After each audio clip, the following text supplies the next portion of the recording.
নমস্কার, সবাই ভালো আছেন তো? আশা রাখি সবাই ভালো আছেন, আমিও ভালো আছি। তো আমি সাধনা, আপনারা দেখছেন সাধনা কিচেন। তো আজকে আমি নিয়ে আসলাম কচুর শাক। আমি পঞ্চব্যঞ্জন করব না, একদম সোজা সাপটা কচুর শাক রান্না করব।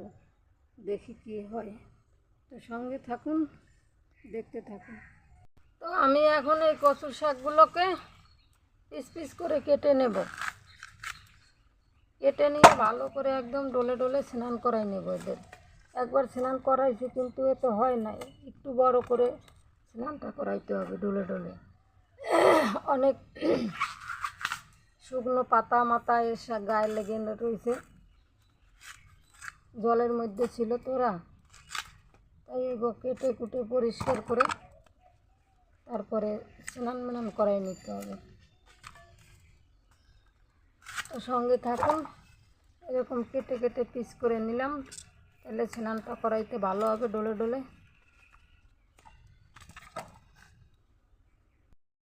কেটে নিলাম, এখন আমি এদের ভালো করে জল দিয়ে ডলে ডলে ডলে ডলে স্নান করাই নেব।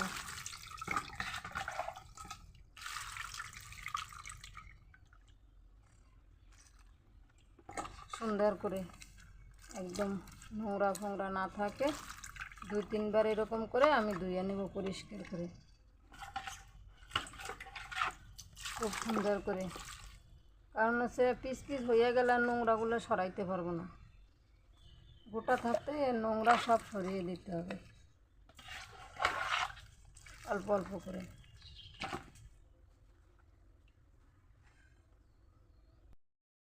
তো বন্ধুরা, আমি সবগুলো ধুয়ে নিলাম পরিষ্কার করে, এখন আমি একে একে পিস করে নেব।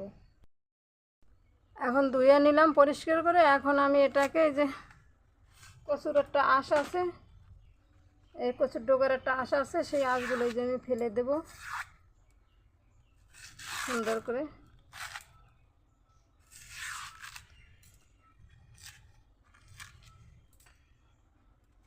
ফেলে দিয়ে আমি পিস পিস করে কেটে নেব। দেখেন ছোট ছোট ওই পিস করলাম, সবগুলো আমি পিস পিস করে কেটে নেব।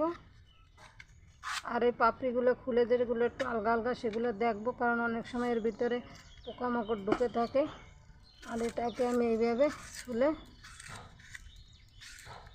পরিষ্কার করে একদম সুন্দর করে ছেঁচে চুষে পরিষ্কার করে ঘষাঘষি ছাড়িয়ে নেব। এরকম করে পিস পিস করে কেটে একই সাথে এরকম একই সাথে দিয়ে দেবো। দেখুন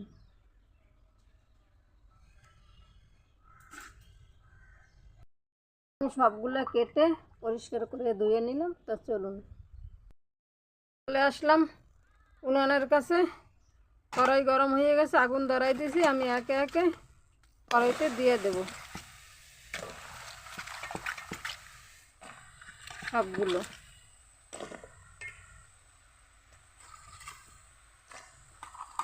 অনেকগুলো হয়েছে, একটু বেশি দিয়েছি, কচুর শাকে শুধু রান্না করবো তো, যার জন্য অন্য কিছু বেশি একটা দেব না। তার ভিতরে দিয়ে দিলাম, একটুখানি জল দিয়ে দেব, ব্যাস একটু ঢেকে দেব। তো এখানে আমি গাছ জ্বালানো পেঁয়াজ রসুন নিয়ে আসলাম, এগুলো ছুলে নেব। তা আমি পেঁয়াজ রসুনগুলোকে ছাড়িয়ে ধুয়ে নিলাম। আমার কচুর শাকটাও একদম সুন্দরভাবে, দেখুন সুন্দরভাবে সেদ্ধ হয়ে গেছে।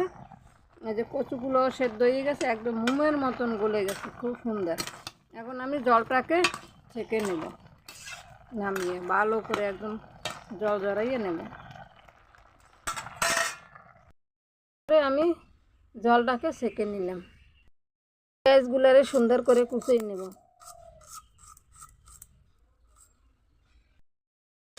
কড়াই বসাই দিলাম, দুটো শুকনো লঙ্কা দিয়ে দিয়েছি, শুকনো লঙ্কাটা আমি ভেজে নেব। কড়াইতে দিয়ে দেবো আমি দুটো সাদা জিরে দিয়ে দিলাম। তেল ঢেলে দেব,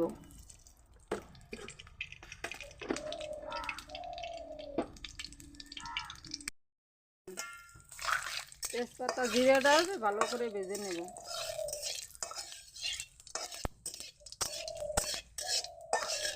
অনেকটাই ভাজা ভাজা হয়ে গেছে। এখন আমি দেব কাঁচা লঙ্কা, পেঁয়াজ, রসুন।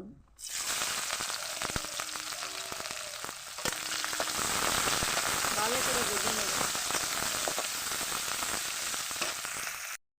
পেঁয়াজ রসুন ভালোভাবে ভাজা হয়ে গেছে।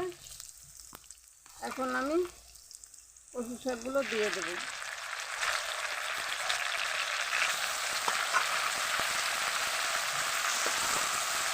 তো দিয়ে দিলাম সব।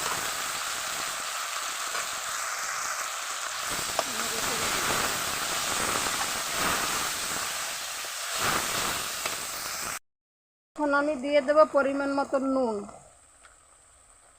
হলুদের গুঁড়ো, একটু গোলমরিচের গুঁড়ো, নাড়িয়ে চাড়িয়ে দেবো।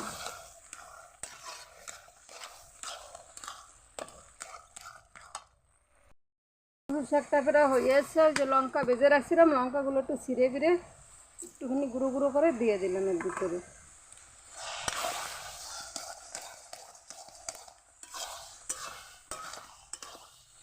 কচু শাক বসাই দিয়ে দূরে কোথাও যাবেন না, অনবরত লাতে থাকবেন, নিচ দিয়ে যেন লেগে না যায়। লেগে গেলে কিন্তু গন্ধ আসবে, খেতে পারবেন না।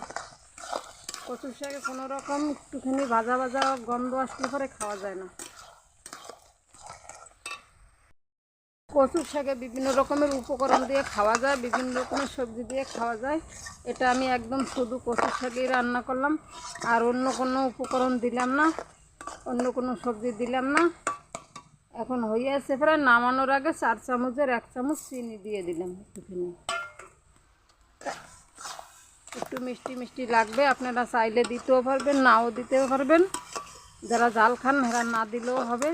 তা আমি একটুখানি দিয়ে দিলাম, ঝালের ব্যালেন্সটা একটু ভালো থাকবে। ঝালটা তো অনেকেই দিলাম আমি। একদম বুনো কচু, এগুলো চাষের কচু না।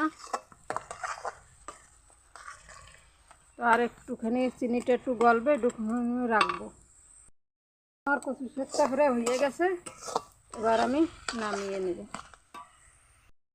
তো নামিয়ে নিলাম। বন্ধুরা, যে যেখান থেকে দেখছেন সবাইকে অনুরোধ রইল ভিডিওটা সম্পূর্ণ দেখার জন্য। তো ভিডিওটা যদি ভালো লাগে লাইক কমেন্ট শেয়ার অবশ্যই করবেন। আর চ্যানেলটি যারা নতুন দেখছেন অবশ্যই চ্যানেলটি সাবস্ক্রাইব করবেন। তো পাশে থাকবেন এই আশা রাখি। তাই সবাই ভালো থাকুন, সুস্থ থাকুন। নমস্কার, আসি, দেখা হবে আগামী পর্বে।